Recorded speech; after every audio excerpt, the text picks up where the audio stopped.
Nanawagan ng Malacanang ng mas malalim na investigasyon sa mga politikong umano'y tumatanggap ng suporta mula sa China.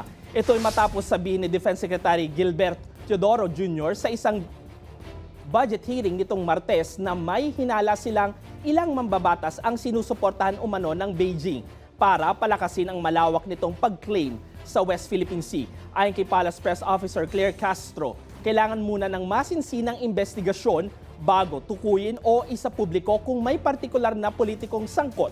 Nanawagan din ang palasyo sa mga politiko na huwag magpagamit sa ibang bansa kapalit ng pananatili sa kapangyarihan. Kung particular na politician ay kung meron man ay hindi naman agad-agad ito dapat na maisiwalat at kailangan pa ng masinsinang pagpapaimbestiga. Hindi po dapat na magpagamit sa ibang bansa para lang manatili sa pwesto.